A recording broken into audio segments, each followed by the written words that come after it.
itu, bagaimana Nabi Yusuf alaihissalam, beliau dari desa bersama keluarganya, kemudian dibuang, terus sampai akhirnya tinggal di istana.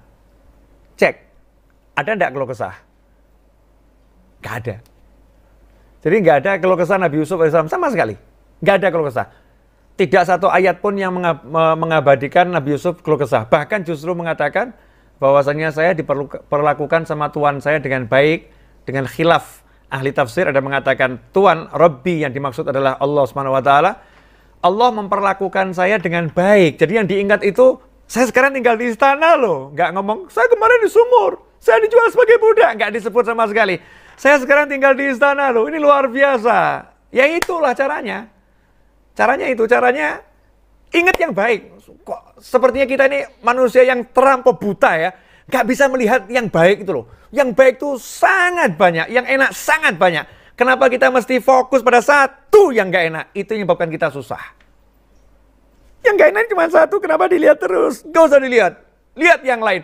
Aku sehat, aku punya keluarga, aku punya ini, lihat itu. Dipecat, just satu masalah.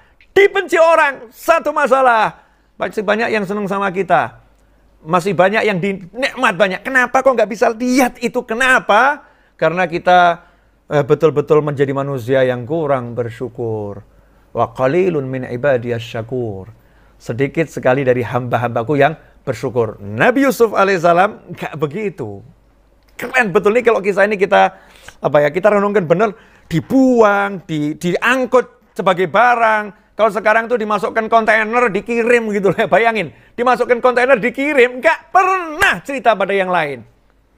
Nggak pernah nyebut pada yang lain. Nggak pernah ungkit pada yang lain. Nggak pernah sebutkan semua itu. Nggak ada. Dalam sejarah Nabi Yusuf alaihissalam nyebut itu tidak sama sekali. Allah yang menceritakan. Allah yang menceritakan penderitaan Nabi Yusuf itu Allah Subhanahu wa taala. Tapi Nabi Yusufnya nggak pernah cerita.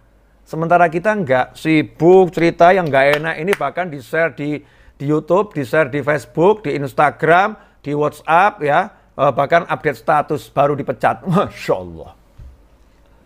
Ya kan? Ini kalau bab dipecat loh ya.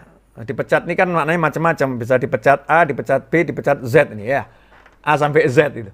Yang disebut yang nggak enak aja. Makanya caranya biar bisa dari desa menuju istana adalah la in syakartum la'azidannakum wa la in kafartum inna 'adzabi lasyadid. Jika kalian bersyukur, ingat, ya, aku pasti akan nambah nikmat. Kalau kalian kufur, ingat, siksaku teramat pedih. La in syakartum la'azidannakum. Kalau kalian syukur, pasti aku tambah. Kalau kalian kufur, ingat, siksaku teramat pedih. Simple caranya, syukuri yang enak. Sangat banyak kok. Ceklah diri kita masing-masing. Mana sih yang nggak enak? Gigi saya pecah, Habib. Cuma gigi satu yang pecah, yang 5 utuh kok. Kenapa kamu keluhkan yang pecah, yang 5 nggak kamu sebut? Ya, kenapa matamu yang sehat nggak kamu sebut? Kenapa telingamu yang bisa mendengar dengan lengkap ini nggak kamu sebut? Kenapa sibuk dengan satu gigi yang pecah? Akhirnya nggak enak hidupnya. Tapi kalau kita lihat yang enak-enak, kita akan dibawa ke yang lebih enak. Kita akan dibawa yang lebih enak. Terima kasih.